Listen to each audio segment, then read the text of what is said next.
Boa noite a todos. Estamos aqui numa retransmissão via YouTube, né, para todo o público, tanto as pessoas que já se inscreveram, como aqueles que chegam agora ao canal, para a aula inaugural do curso de Filosofia do ano de 2021, aqui da Unifesp. Antes de iniciar, eu quero me dirigir rapidamente aos estudantes que estão chegando, né, os calouros do curso de Filosofia de 2021, para dizer que são bem-vindos e que sentimos muito, muito mesmo, pelo fato de ainda não ser possível o tão esperado contato presencial, né? Com seus professores, colegas e mesmo servidores da universidade. É algo que extrapola inteiramente os nossos domínios, já que é consequência da enorme crise sanitária, que é também uma crise política, econômica, na qual estamos todos mergulhados. Então se a vida universitária é feita, né, de encontros entusiasmados, dinâmicos, marcados pela convivência de diferentes visões de mundo, pela troca enriquecedora e pela aquisição de diferentes interpretações da realidade, pelos debates, discussões e conversas dentro e fora das salas de aula, né, a participação ativa da vida cultural, social e política. Se a vida universitária, né, é isso, né, e muito mais. Então, o atual estado de coisas em que estamos mergulhados pode nos fazer indagar o quanto estaremos perdendo dessa rica experiência juvenil em seu aspecto sensorial, né? Mas essa não presença, né, uma semipresença, pois mediada pela máquina que impede o acesso integral ao outro por meio dos nossos sentidos, então o tato, o olfato, né? Então, talvez possa ser convertida, em certa medida, em algo a nosso favor, porque a vida universitária traz também o deleite de descobrir os nossos filósofos, de penetrar nos meandros de suas ideias, de aceitar os desafios suscitados pelos seus textos e resistir, ou não, à tentação de sermos seduzidos por eles, especialmente quando o tema de suas reflexões diz respeito a questões que nos tocam, né? E, sobretudo, quando nos tocam diretamente. Por isso, é com grande satisfação que anuncio a aula inaugural do curso de Filosofia de 2021, intitulada Nietzsche, Feminismo e Misoginia, a ser proferida pela professora doutora Scarlett Marton. Então, essa grande intelectual brasileira que muito nos honra com a sua presença e nos concede generosamente o contato com suas extraordinárias reflexões, né? A Scarlett Marton é professora titular de Filosofia Contemporânea da Universidade de São Paulo. Publicou no Brasil cerca de 19 livros, na maioria sobre a filosofia nietzschiana, dentre eles Nietzsche e a Arte de Decifrar Enigmas, de 2014, Nietzsche, Das Forças Cósmicas aos Valores Humanos, terceira edição, saiu em 2010, né? Extravagâncias, Ensaios sobre a Filosofia de Nietzsche, também já em terceira edição, em 2009, Nietzsche, Seus Leitores e Suas Leituras, 2010, Nietzsche, Filósofo da Suspeita, de 2010, A Irrecusável Busca de Sentido, Autobiografia Intelectual, de 2004, né? E ela, professora, publicou também ainda ensaios em livros e revistas especializadas no Brasil, na Alemanha, na Áustria, na Espanha, na França, na Itália, em Portugal, nos Estados Unidos, na Colômbia, na Venezuela, na Bolívia, na Argentina e no Chile. Então, seu livro mais recente, Ambivalence de Nietzsche, Type, Figure et Image Féminine, Ambivalências de Nietzsche, Tipos, Figuras e Imagens Femininas, acaba de ser publicado pelas edições de La Sorbonne, né, e ainda tem mais, né? Ela fundou também o GEM, que é o Grupo de Estudos Nietzsche, criou os Cadernos Nietzsche, é coordenadora da coleção de livros Sendas e Veredas, implementou o GT Nietzsche junto à Ampof. Integra o Comitê Científico de Hyper Nietzsche, de Nietzsche Estudiant e de Monographie und Texte zur Nietzsche Forschung. É com grande satisfação que anuncio a aula magna do Departamento de Filosofia de 2021. Professora doutora Scarlett Mato. Passo a palavra, então, à professora. Obrigada. Boa noite a todos. Estejam certos de que, para mim, é uma grande honra, de fato, proferir esta aula inaugural do Departamento de Filosofia da Unifesp. Meu primeiro agradecimento vai para a professora Jacira de Freitas, pela generosa apresentação, e também na pessoa da professora Jacira de Freitas, eu gostaria de agradecer ao Departamento de Filosofia pelo convite que me foi formulado. E gostaria igualmente de agradecer o professor Tomás Kawashi por viabilizar este nosso encontro. Como foi anunciado, Nietzsche, feminismo e misoginia. Na verdade, o trabalho que vou submeter à apreciação de vocês é parte do meu livro recém-publicado. Recém-publicado na França, esperemos que haja uma publicação também aqui no Brasil. Durante muito tempo, as observações de Nietzsche sobre as mulheres foram tomadas com precaução, seja por causa da misoginia que se julgava estar presente em seus textos, seja devido ao antifeminismo que se acreditava neles se manifestar. Não se procurava examinar as questões teóricas que emergem de seus escritos, nem refletir sobre o lugar que eles ocupam no conjunto de sua obra. Revelava-se muito mais prudente, ao que parece, ignorar suas posições acerca da condição feminina. Entre os raros estudiosos que levaram em conta os comentários de Nietzsche a esse respeito, alguns, como Walter Kaufmann, buscaram defender a ideia de que esses comentários não estavam à altura dos seus talentos, ou simplesmente não eram de interesse filosófico. Nos últimos tempos, escritos feministas se propuseram discutir as posições assumidas por Nietzsche a propósito das mulheres. Esses escritos se situam, sobretudo, no contexto dos estudos publicados em língua inglesa. Investigar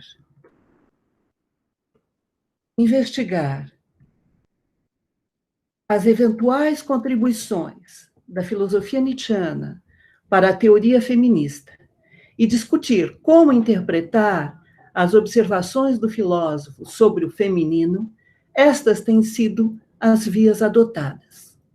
Quanto à primeira delas, ou seja, as eventuais contribuições da filosofia nietzschiana para a teoria feminista, deparam-se inúmeros trabalhos, como os de Kelly Oliver ou Paul Patton.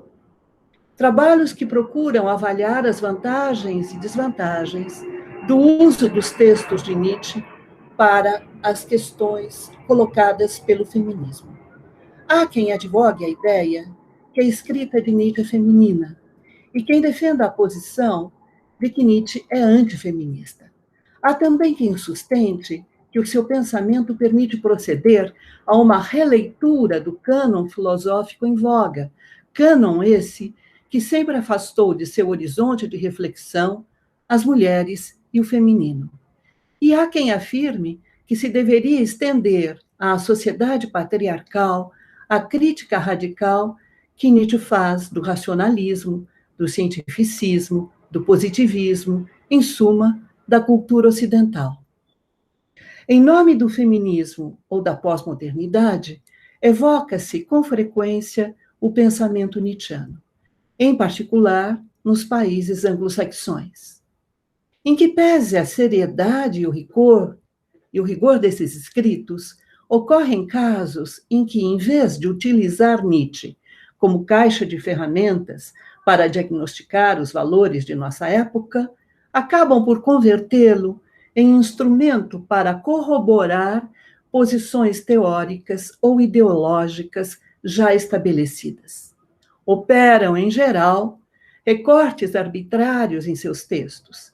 A eles recorrem para sustentar determinadas concepções do feminismo ou mesmo da democracia, adotando um ponto de vista demasiado específico.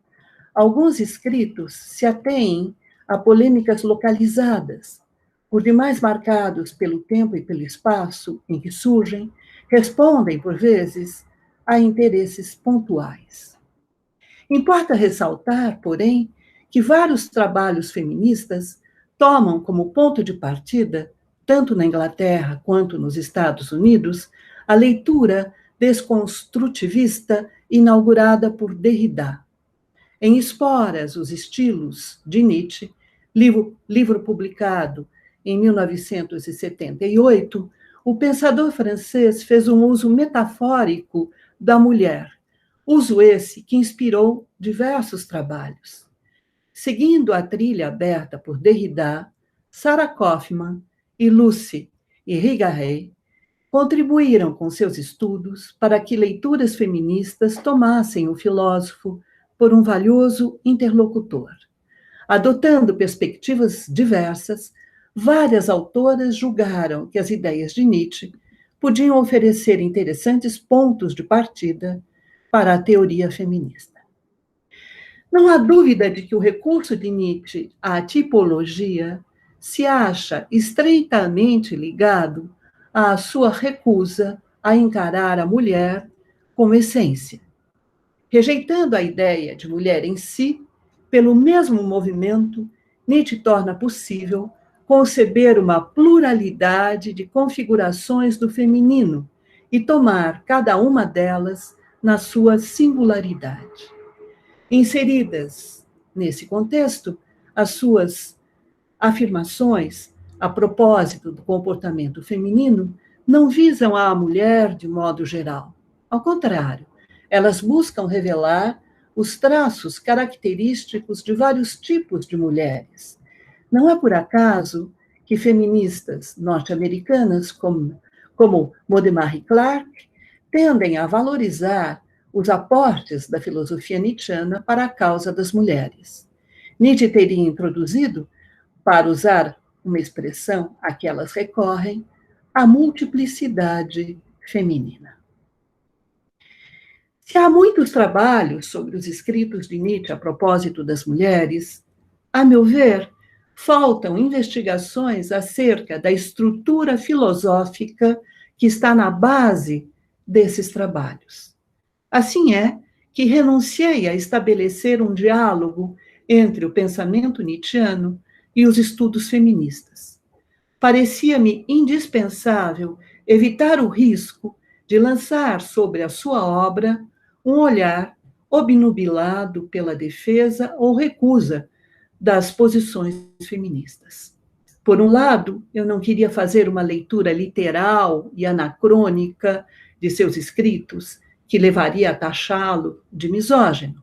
Por outro, não desejava, sem uma avaliação prévia de suas proposições, lançar-me num discurso apologético que faria dele cúmplice do feminismo.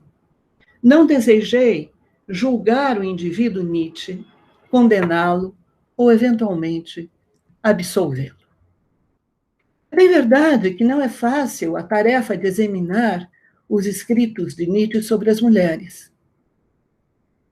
Esses textos constituem uma pletora de observações que vai de clichês a complexas e refinadas análises da condição humana, de digressões esparsas a reflexões que provêm de cerrada argumentação.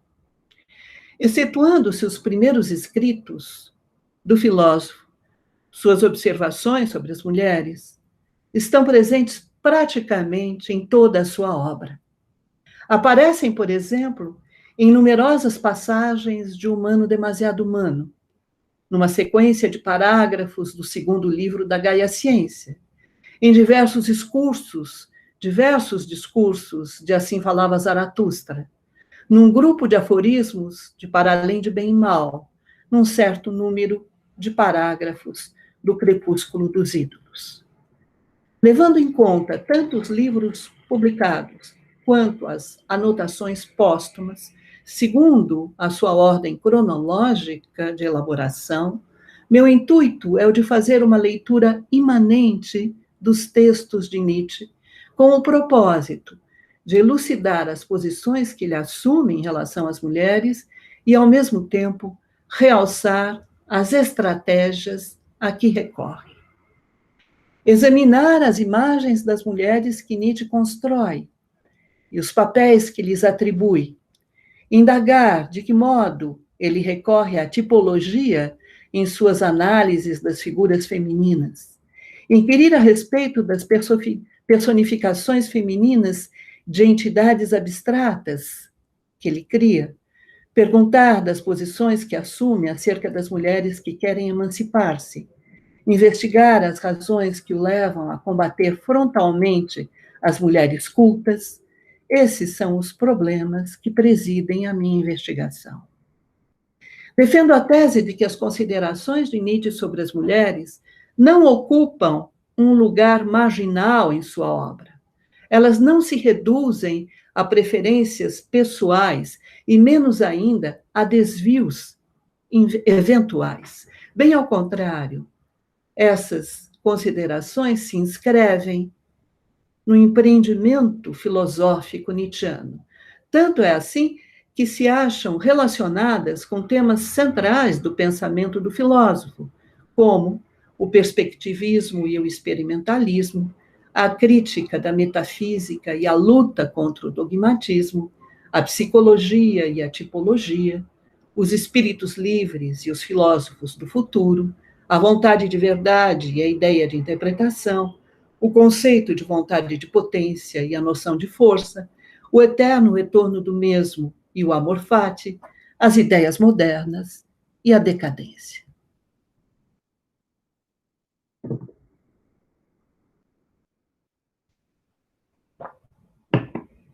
Ao tratar das mulheres, Nietzsche subverte a tradição filosófica que até então raramente encarou as diferenças sexuais como dignas de reflexão.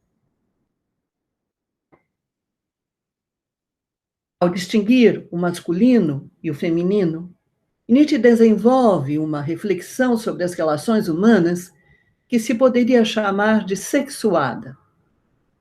A primeira pergunta que se impõe consiste, pois, em investigar de que modo ele concebe as diferenças sexuais. É certo que Nietzsche dificilmente encararia as diferenças sexuais como meras diferenças biológicas. E isto, antes de mais nada, porque ele recusa a opacidade dos fatos, rejeita a pretensa objetividade da ciência. Cito, contra o positivismo, que se detém no fenômeno, só existem fatos, eu diria, não, justamente não há fatos, apenas interpretações. Anota Nietzsche num fragmento póstumo. Renunciando a interpretar, os positivistas insistem na necessidade de o ser humano ater seus fatos. Com isso, não percebem que a visão que propõem não passa de mais uma interpretação. Na perspectiva nietzschiana, não há, pois, fato biológico que já não se apresente como uma interpretação de um suposto fato biológico. Daí decorre que não se pode entender as diferenças sexuais simplesmente como dados da natureza. É preciso inscrever essas diferenças num quadro histórico. Ignorar a determinação cultural das diferenças sexuais implica, no limite, em acreditar na natureza humana e, com isso, comprometer-se com o pensar metafísico. Mas também é certo que Nietzsche não conceberia o masculino e o feminino como meras construções culturais.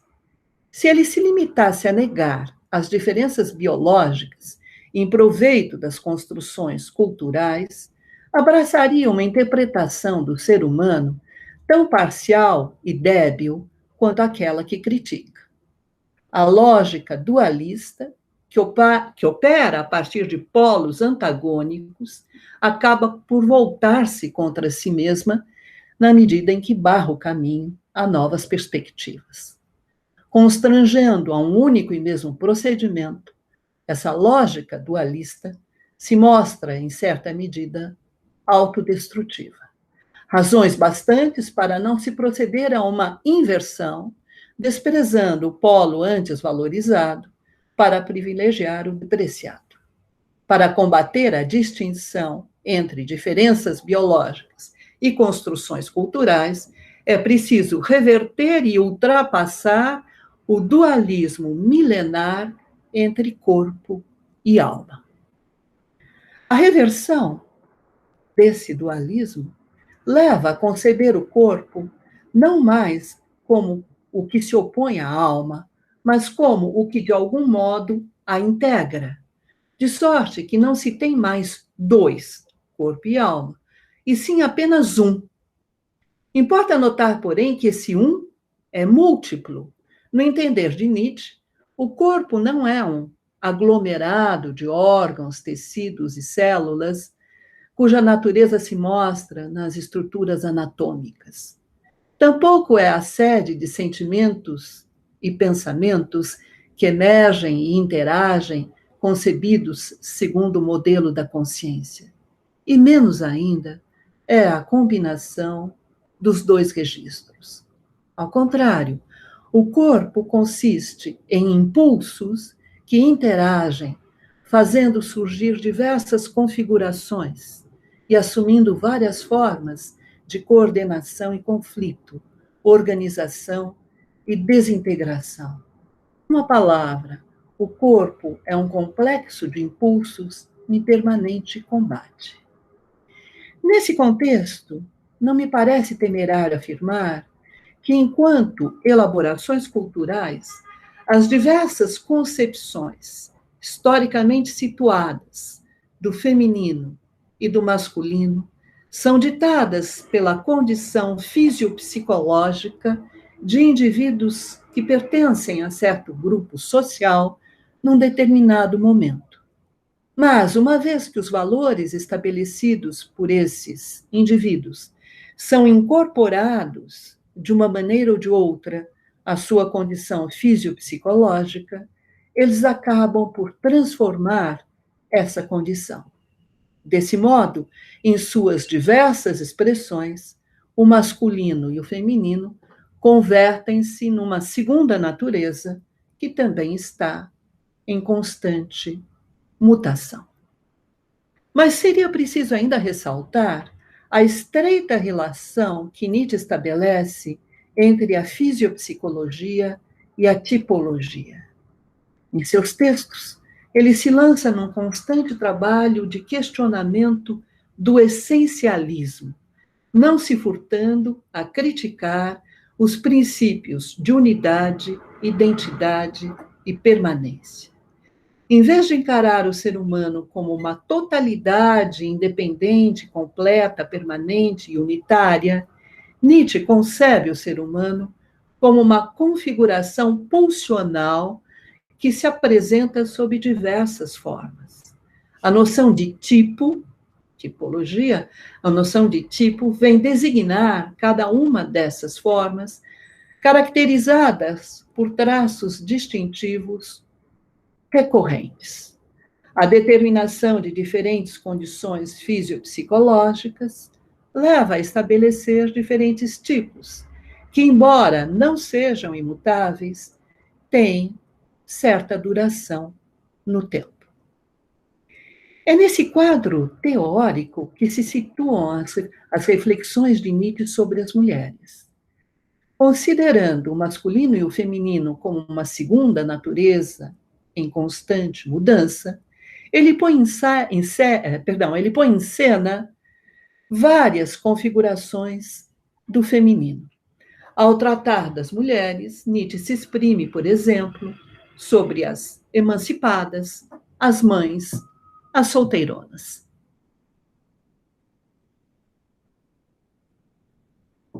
Esses tipos poderiam muito bem ser encarnados por mulheres que Nietzsche teve a ocasião de encontrar no decorrer da vida. Francisca, Elizabeth, entre outras, Malvida von Meisenburg. Contudo, defendo a ideia de que lançar mão de dados biográficos do autor é de pouca valia para elucidar as suas posições filosóficas. Assinalar a presença de diversas mulheres com quem Nietzsche se relacionou de nada serve para iluminar os textos femininos que ele concebe. Assim, trazer à cena sua irmã Elizabeth não contribui para esclarecer as suas reflexões sobre as solteironas. Dar destaque a Francisca Nietzsche, ou Marie Baumgarten, ou Sophie Hitchell, não colabora para explicar suas observações sobre as mães. Pôr em evidência Malvida von Meisenburg, Meta von Salles, Rosa von Schönhofer e Helene von Druskowitz não concorre para lançar luz sobre suas considerações acerca das mulheres emancipadas. E ressaltar a presença de Cosima Wagner e Lu Salomé em sua vida só vem acrescer as dificuldades. Bem sabemos que Nietzsche foi um autor pródigo em escritos a respeito da própria vida. Mas é com prudência que se deve encarar a relação entre vida e obra, no caso do pensamento nietzschiano. A meu ver, não é pondo de lado a sua existência que Nietzsche elabora a sua obra. A obra, é parte integrante da sua vida. Foi preciso essa vida para que existisse essa obra. Mas essa vida não se reduz a uma configuração psicológica individual ou a um mundo interior específico. Eu cito: mas deixemos o Sr. Nietzsche. Que importa que o Sr. Nietzsche está outra vez com saúde? Lemos no prefácio a segunda edição da Gaia Ciência. Singulares, as vivências do autor desse livro não são individuais. É uma forma de vida dada, uma condição fisiopsicológica determinada que nesses textos se exprime. Elucidar a obra pela vida resulta, porém, de uma opção metodológica. Assim é que, ao procurar compreender posições teóricas de Nietzsche, certos comentadores sustentam que um componente homossexual latente ou manifesto constituiria um traço marcante de sua personalidade. Há quem defenda a ideia de que seu homossexualismo for exacerbado pela atmosfera repressora que imperava na casa familiar em Naumburgo. Apenas com a sua ida para a escola de Pforta, atenuara-se a repressão.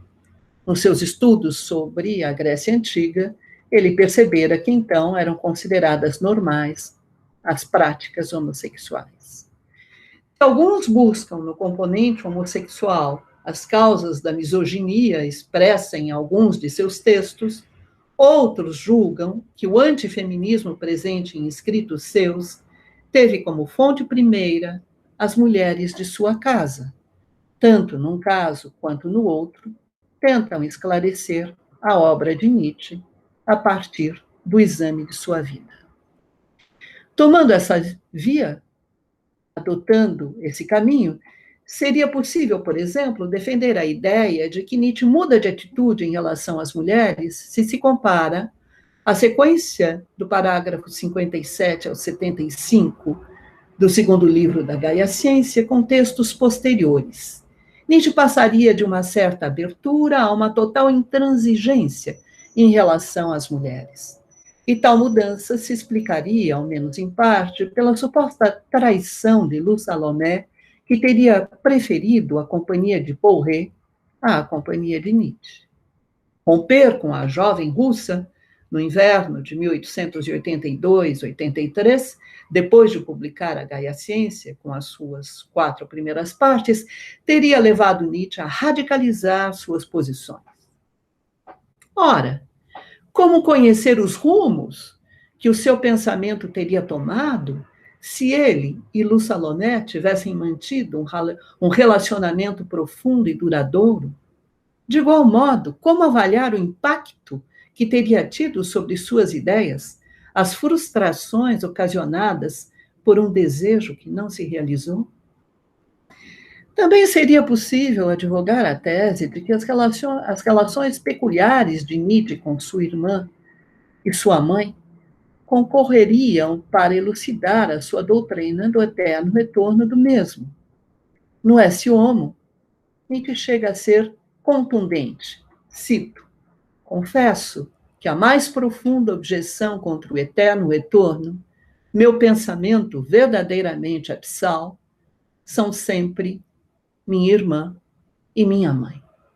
Então, ele parece horrorizar-se com a ideia de ter de voltar um número infinito de vezes como filho dessa mãe e irmão dessa irmã.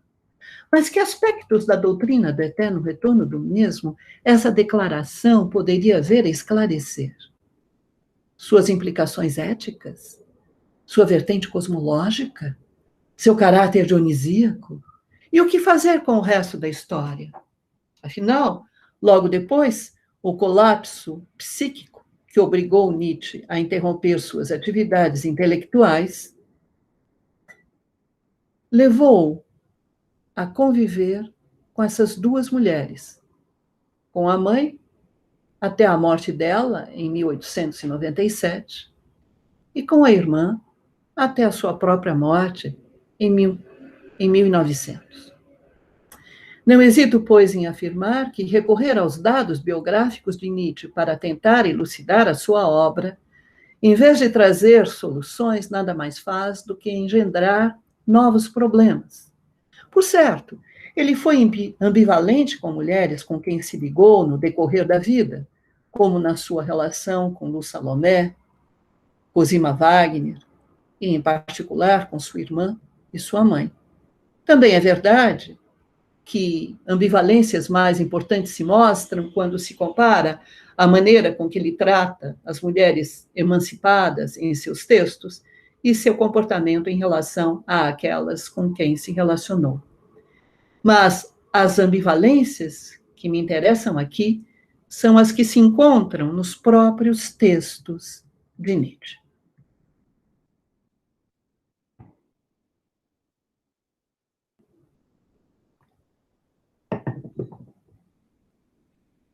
Todas elas me amam, escreve Nietzsche no Esse Homo, e logo acrescenta: com exceção das mulherzinhas vitimadas, as emancipadas, as incapazes de terem filhos. Entendendo que as mulheres que buscam a própria independência são vítimas por não poderem procriar, Nietzsche revela nessa passagem o seu conservadorismo. Na verdade, são vários os momentos de sua obra em que deixa claro o lugar que as mulheres deveriam ocupar na ordem social e os papéis que teriam de desempenhar. O lar seria o seu domínio de atividades, acompanhar o marido e cuidar dos filhos, as suas tarefas. Enquanto as mulheres são feitas para servir, dependendo daqueles a quem servem, os homens julgam fundamental manter a autonomia. Eles revelam, assim, uma condição superior, que lhes permite se dedicarem a grandes tarefas. Por isso mesmo, é com precaução que os homens devem considerar o matrimônio. Na medida em que se trata de um contrato que lhes impõe obrigações, só poderiam aceitá-lo se contribuísse para o próprio desenvolvimento intelectual. Em Humano Demasiado Humano, Nietzsche esclarece as condições que lhe parecem necessárias para que o casamento seja bem-sucedido. Em primeiro lugar, ele teria de se fazer sempre por conveniência, jamais por amor, mesmo porque são as mulheres que idealizam o amor. Depois, seria mais conveniente que os cônjuges não morassem juntos, pois o excesso de intimidade poderia prejudicar a união matrimonial. Além disso, para que essa união fosse duradoura, ela deveria ser entendida como uma boa conversa, de sorte que a sexualidade nela entraria para realizar, nas palavras de Nietzsche, para realizar fins mais elevados, como um meio raro, com vistas à procriação. Daí a importância do papel que o concubinato desempenharia na sociedade. Nietzsche chega até mesmo a avançar a ideia de que, menos honestas do que as cortesãs, as esposas sempre recorreram a subterfúgios para serem mantidas. Por isso, valorizaram as tarefas domésticas e o cuidado dos filhos, como pretexto para se subtraírem ao trabalho. Numa sociedade ideal, a elas, as mulheres, deveria caber a responsabilidade pelo sustento da família. É ainda em Humano, Demasiado Humano que aparecem as primeiras ambivalências de Nietzsche em relação às mulheres. No seu entender, incapazes de tomar as rédeas da própria vida, as mulheres se põem a serviço de outrem e, conformando-se às imagens idealizadas concebidas pelos seus amantes, elas não passam de simulacros de mulher.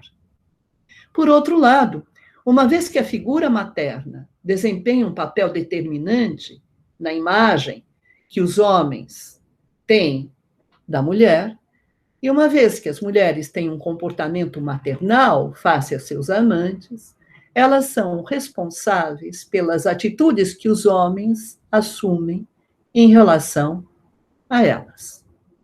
Por um lado, de início, as mulheres idolatram o amor, mas, habituando-se às imagens idealizadas que elas criaram, tornam-se presas de suas próprias idealizações. Por outro, tanto em relação aos filhos, quanto em relação aos homens que elas amam, as mulheres buscam exercer o poder. Por um lado, no quadro de um casamento bem-sucedido, comparável ao amigo, a mulher proporciona a seu cônjuge momentos de intenso prazer sexual. Por outro, respeitando as regras sociais, ela constitui entrave para que ele se torne independente em seus pensamentos e ações, a ponto de impedir o aparecimento dos espíritos livres. Se em Humano, Demasiado Humano, Nietzsche considera que a mulher pode contribuir para a formação das gerações por vir, ele não deixa de intitular esse capítulo em que trata das mulheres, não deixa de intitular esse capítulo A Mulher e a Criança. Colocando os dois substantivos lado a lado, Nietzsche dá a entender que a mulher tem a mesma condição que a criança no contexto social. Nenhuma das duas pode pretender se igualar ao homem. Ele deixa ainda ver que o domínio da atividade da mulher, como eu já antecipei, se restringe ao lar. Cabe a ela acompanhar o esposo e cuidar dos filhos.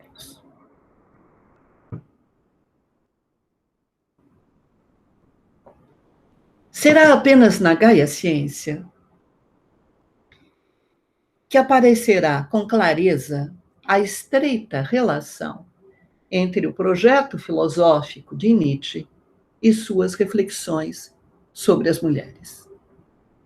Na sequência de parágrafos que se inicia com o 57 e se encerra com o 75, ele traz à luz duas convicções que constituem o núcleo mesmo da filosofia dogmática: a crença na objetividade e a propensão ao antropocentrismo.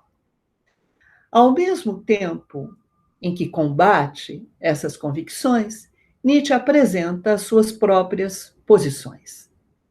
Uma vez que seu projeto filosófico pretende pôr fim à primazia da subjetividade, Nietzsche não pode aceitar a ideia de que a objetividade consiste numa maneira de ver desinteressada, neutra e impessoal.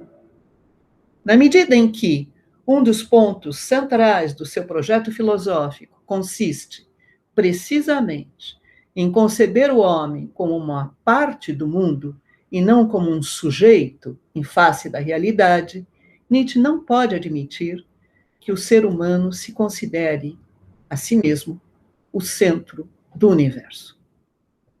Portanto, o combate à ideia de subjetividade e à propensão ao antropocentrismo. Um exame atento dessa sequência de parágrafos do segundo livro da Gaia Ciência, dos 57 ao 75, bem mostra que nela se pode detectar e trazer à luz uma estrutura comparável àquela presente numa outra sequência de parágrafos, a que se inicia no 230 e se encerra no 239, de Para Além de Bem e Mal. Então, para tratar da emancipação feminina, Nietzsche elege como alvo de ataque as concepções metafísicas e, ao combatê-las, apresenta pelo mesmo movimento um dos traços essenciais do seu projeto filosófico, o que consiste, eu cito, em reconverter o homem para a natureza. Na sequência de parágrafos da Gaia Ciência, Nietzsche se volta para os realistas e, ao criticá-los, procede da mesma maneira. Aqui, a sua tentativa de animalizar e naturalizar o ser humano se faz presente na exigência de levar em conta suas paixões, seus impulsos e seus afetos. Contudo, isso não impede que novas ambivalências apareçam nesse livro. No prefácio à Gaia Ciência, buscando, uma vez mais, distinguir-se dos filósofos dogmáticos, Nietzsche identifica a verdade à mulher. A seu ver, a verdade, que é mulher, bem sabe que a verdade perseguida pelos filósofos dogmáticos não existe, pois ela mesma não é a verdade que esses filósofos acreditam existir. Em outras palavras, a verdade, que é mulher, percebe como uma afronta a verdade doutrinária que os filósofos dogmáticos perseguem. Com suas vestes e adornos, cheia de pudor, ela se põe fora de seu alcance. Com grande modéstia, opera num outro registro. Identificando a verdade à mulher para combater a concepção de verdade adotada pelos filósofos dogmáticos, Nietzsche exalta, ao mesmo tempo, a mulher que não consegue, a mulher que não consente integrar-se a eles. Essa nova concepção de verdade, Nietzsche dá o nome de Balbo. Seria preciso lembrar que o prefácio da segunda edição da Gaia Ciência foi redigido em 1886. Nesse momento de seu percurso intelectual, Nietzsche entende que a sua tarefa maior consiste em levar a bom termo o seu projeto de transvaloração de todos os valores. Transvalorar os valores é, antes de mais nada, suprimir o solo a partir do qual eles até então foram engendrados. É também inverter os valores, apreciando tudo aquilo que até então foi temido pela humanidade e depreciando tudo o que até então foi por ela venerado. É ainda criar valores que estejam em consonância com o corpo, com a vida, com a terra.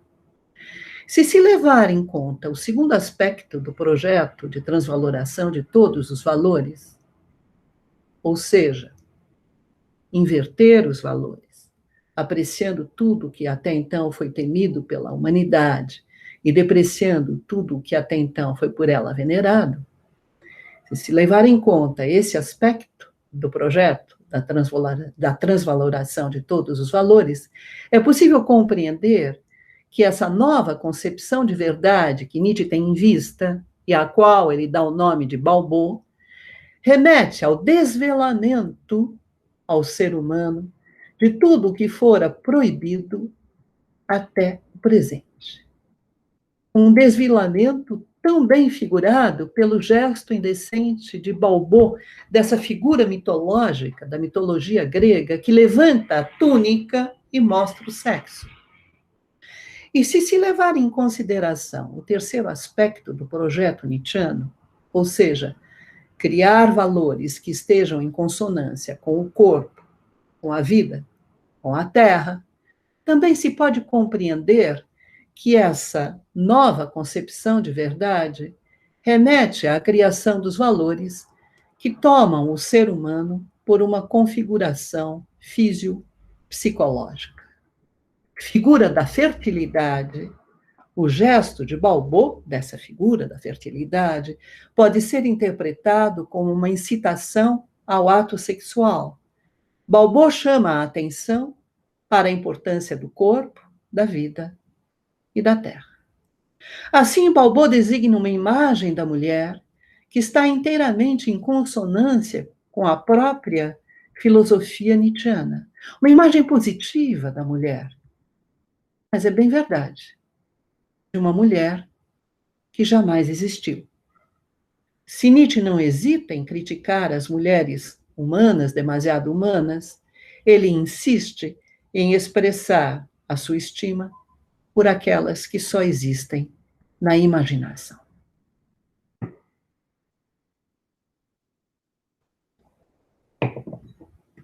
É em Assim Falava Zaratustra que se revela com clareza o descompasso entre as personificações femininas de entidades abstratas e as mulheres humanas demasiado humanas.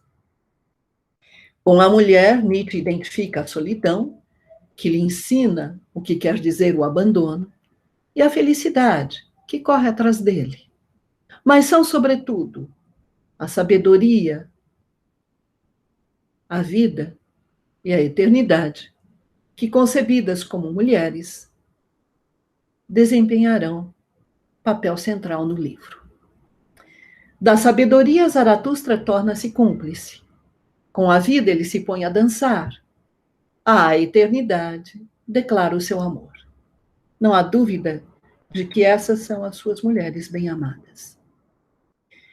Em Assim Falava Zaratustra, Nietzsche converte as mulheres em porta-vozes de suas ideias. A sabedoria e, sobretudo, a vida dão voz às suas posições filosóficas. A sabedoria selvagem de Zaratustra é corajosa, como o guerreiro a quem ela dá o seu amor. Enquanto guerreiro, Zaratustra quer promover a guerra pelo conhecimento, obedecendo, nas palavras de Nietzsche, ao mais alto pensamento da vida, que consiste na superação do homem. A sabedoria de Zaratustra lhe lembra a vida. Na segunda parte do livro, cabe à vida confiar um segredo a Zaratustra.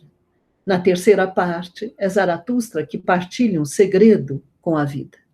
Se o primeiro caso diz respeito ao conceito de vontade de potência, o segundo tem a ver com o pensamento do eterno retorno do mesmo. Importa salientar que as imagens da mulher que Nietzsche associa à vida e à sabedoria são bem distintas daquelas que ele alia às mulheres humanas demasiado humanas. Nietzsche concebe a sabedoria de Zaratustra como corajosa, descuidada, zombeteira, violenta, mutável, obstinada. Encara a vida como cativante, sedutora, tentadora, enlaçadora, mutável. Rebelde, a sabedoria de Zaratustra não se submete aos valores estabelecidos.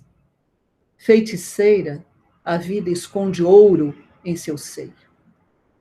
Em compensação, Nietzsche entende que as mulheres humanas demasiado humanas estão destinadas à procriação e são feitas para obedecer aos maridos. e cuidar dos filhos.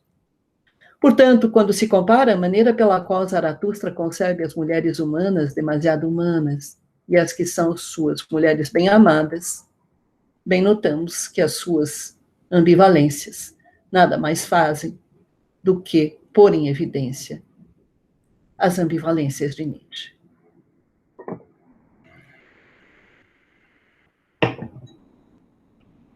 Em Para Além de Bem e Mal, tendo em vista dois adversários ao mesmo tempo, Nietzsche combate, por um lado, a filosofia dogmática, questionando os expedientes comprometidos com o pensar metafísico a que ela recorre, e ataca, por outro, o movimento de emancipação feminina, denunciando um modo de proceder que leva as mulheres a se identificarem com os filósofos dogmáticos.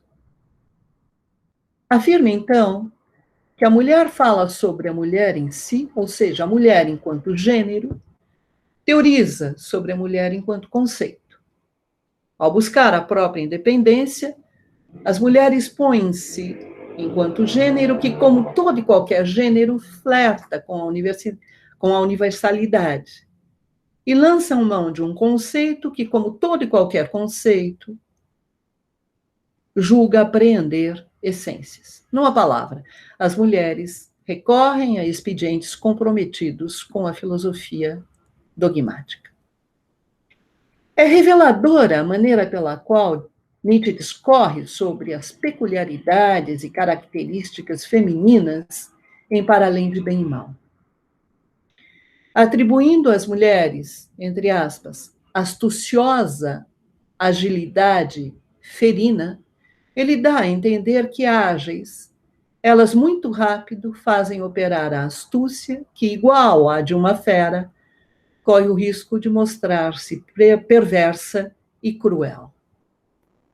Entendendo que tem, cito, ineducabilidade, selvageria interior, deixa entrever que egoístas são incapazes de uma relação interpares e selvagens sequer podem ser adestradas nesse sentido.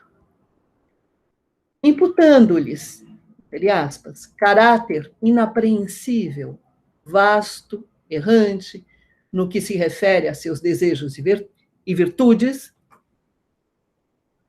Nietzsche leva a crer que, imprevisíveis, elas não são dignas de confiança e volúveis não se deixam capturar.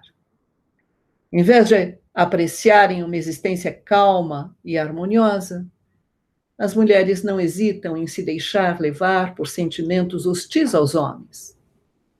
Desconsiderando o princípio de equidade, elas se empenham em encontrar os seus pontos fracos, os pontos fracos dos homens, para atacá-los. Enquanto os homens conseguem conter a expressão dos próprios sentimentos, as mulheres não se limitam a exprimi-los, mas deles se servem para apunhalar sem dó os seus adversários. Em suma, a mulher é como um pássaro raro, diz Nietzsche, e deve ser tratado como algo que se prende para que não fuja voando. Ela é como, cito, um animal doméstico, bem delicado, curiosamente selvagem e frequentemente agradável. Contudo, é preciso que os homens não se esqueçam de que esse belo animal tem sempre, nas palavras de Nietzsche, uma garra de tigre por baixo da luva. Em Para Além de Bem e Mal, Nietzsche procura mostrar o despropósito das iniciativas das mulheres que se dispõem a esclarecer quem são e o que lhes cabe. Afirma que à mulher é necessário pudor, por ela ter muito o que esconder.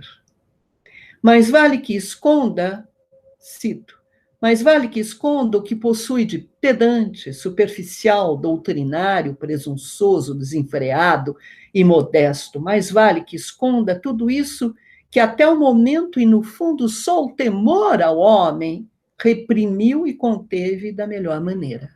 Fim da citação. Em vez de tomar a palavra, discursar e argumentar em favor da própria independência, a mulher deveria servir-se dos traços que lhe são peculiares: o belo, o faceiro, o gracioso, o lúdico, o leve, o suave, o agradável. Pois, no entender de Nietzsche, são precisamente esses seus traços que os homens apreciam. Assim sendo, à mulher cabe tão somente continuar a corresponder ao que dela se espera. Mas, se ao lutar por igualdade de direitos, as mulheres da sua época se enganam porque não recorrem às boas armas, equívoco ainda maior é o dos homens, que acatam tais anseios, aceitam tais demandas, toleram tais exigências. Da perspectiva nietzschiana, ceder à ideia de igualdade quando se pensa em problemas relativos à política, à ordem social e à educação, ceder à ideia de igualdade é traço distintivo de pensadores superficiais, incapazes de conceber a mulher, cito, incapazes de conceber a mulher como posse, como propriedade a manter sob 7 chaves, como algo destinado a servir. Fim da citação. Esses doutos jumentos masculinos, a expressão é de Nietzsche, não hesitam em incentivar as mulheres a se educarem, se informarem, participarem da política. Começam a incitá-las, e aqui Nietzsche tem um alvo muito preciso, ele está pensando em John Stuart Mill. John Stuart Mill, que caminhava nessa direção, apoiava o movimento nascente de emancipação feminina, e mais ainda, se casou com uma feminista, Harriet Mill, e publicou junto com ela vários textos em defesa da emancipação das mulheres. Mas Nietzsche critica radicalmente Stuart Mill e qualquer outro pensador que se ponha a favor da independência das mulheres. Começam a incitá-las a se dedicarem à literatura e a apreciarem a música. Passam a encorajá-las a se afastarem da religião e a praticar o livre pensar. Acabam por induzi-las a abandonar, nas palavras de Nietzsche, sua primeira e última ocupação, que é gerar filhos robustos. Em suma, é justamente porque os homens abrem mão da precedência e renunciam às posições de mando que surge, no entender de Nietzsche, um movimento de emancipação feminina. Se eles mantivessem a atitude que lhes cabe, a posição que lhes compete, o lugar que lhes pertence, as mulheres não acalentariam desejos igualitários. Na ótica nietzschiana, ao lutar pela igualdade de direitos, o movimento de emancipação feminina nada mais é do que uma manifestação da decadência característica da modernidade. Nietzsche entende a igualdade como a imposição do que é uniforme, do que é gregário. Ele concebe a igualdade como supressão das diferenças, exclusão das exceções.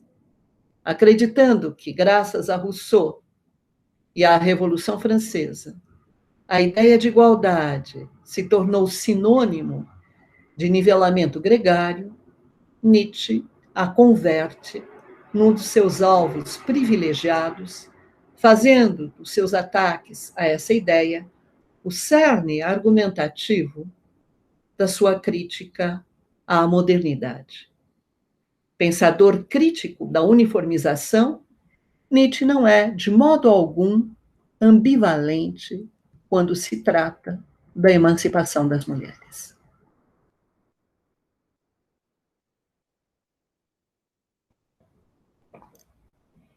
Examinados de perto, os textos de Nietzsche revelam que as mulheres que escrevem livros são as que mais o intrigam. Que uma mulher trate de questões que dizem respeito ao seu papel de mãe e esposa, isso pode ser aceito. Que ela se dedique ou se empenhe ocasionalmente, sob o impacto de uma emoção, a escrever livros, isso pode ser admitido.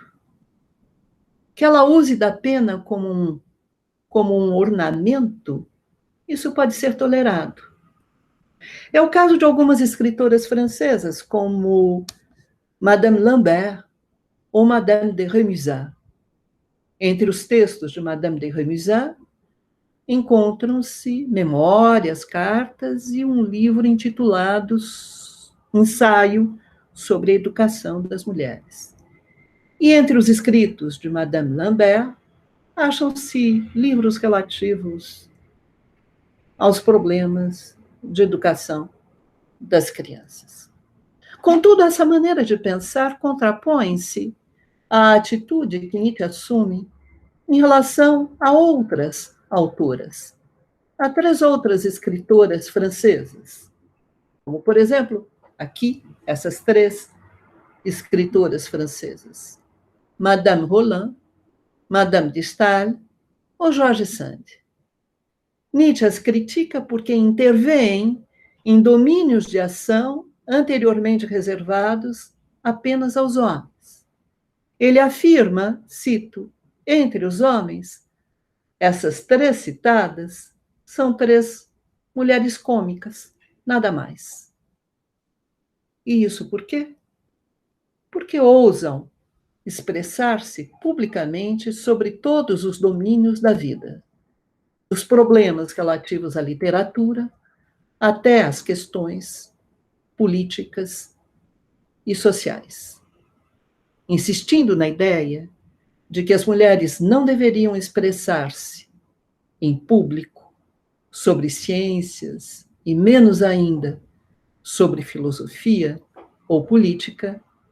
Nietzsche adere, por fim, à prática da exclusão tão característica da filosofia dos tempos modernos. Pela atenção de todos, muitíssimo obrigada.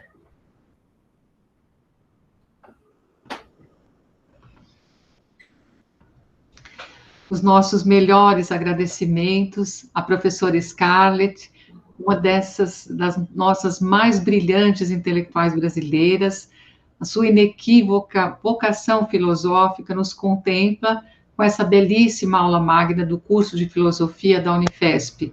Nossos aplausos, embora inaudíveis. Meu muito obrigada, professora. Apenas uma palavra, professora Jacira de Freitas. Cabe a mim agradecê-la e ao Departamento de Filosofia da Unifesp por essa honra e enorme satisfação em proferir esta aula inaugural do curso de filosofia.